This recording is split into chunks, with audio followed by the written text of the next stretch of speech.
আর আরাফার দিনের আরেকটা বিশেষ আমল হলো যেটা রাসূলুল্লাহ সাল্লাল্লাহু আলাইহি ওয়াসাল্লাম বলছেন, খায়রুদ দুআই দুআউ ইয়াউমি আরাফা।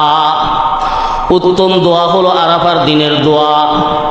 উত্তম দোয়া কি? নবী বলেন, খায়রু মা আনা কুলতু ওয়ান নাবিয়্যুন, আমি এবং সমস্ত নবীরা যেই দোয়া করেছেন সেটাই হলো উত্তম দোয়া। রাসূলুল্লাহ সাল্লাল্লাহু আলাইহি ওয়াসাল্লাম বলেন, সেই দোয়াটা কি? সেই দোয়াটা হলো লা ইলাহা ইল্লাল্লাহু ওয়াহদাহু লা শারীকা লাহু লাহুল মুলকু ওয়া লাহুল হামদু ওয়া হুয়া আলা কুল্লি শাইইন কাদির।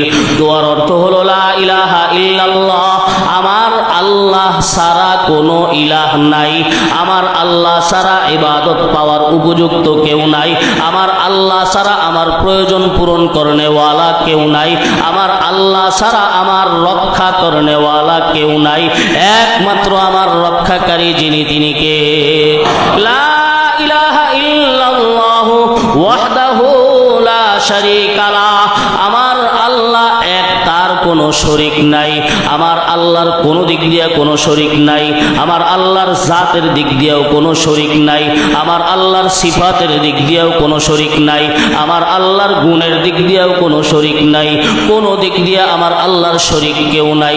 ওয়াহদাহু লা শারীকা লাহু লাহুল মুলকু ওয়া লাহুল হামদু, সমস্ত রাজত্ব একমাত্র যার মালিকানাধীন তিনি কে?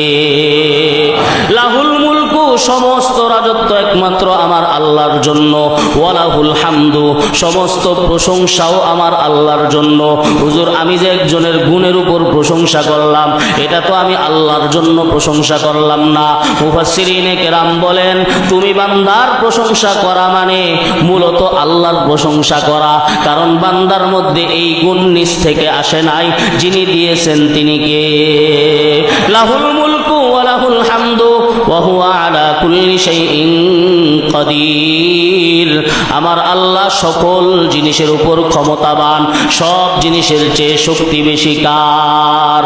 সব জিনিসের চেয়ে ক্ষমতা বেশি কার? ওয়া মাকারু ওয়া মাকারাল্লাহ ওয়াল্লাহু খায়রুল মাকিরিন। দুনিয়াওয়ালারা নানাভাবে চক্রান্ত করে, দুনিয়াওয়ালারা নানাভাবে চক্রান্ত করে মুসলমানদেরকে শেষ করার জন্য। আমার আল্লাহ বলেন, সুযোগ দিলাম, করে যা করে যা করে যা। শেষ ধরার বেলায় আমি আল্লাহ যেই দিন তোমাকে ধরব, সেই দিন আর কোনো সুযোগ তুমি পাবা না। ঠিক না বে ঠিক?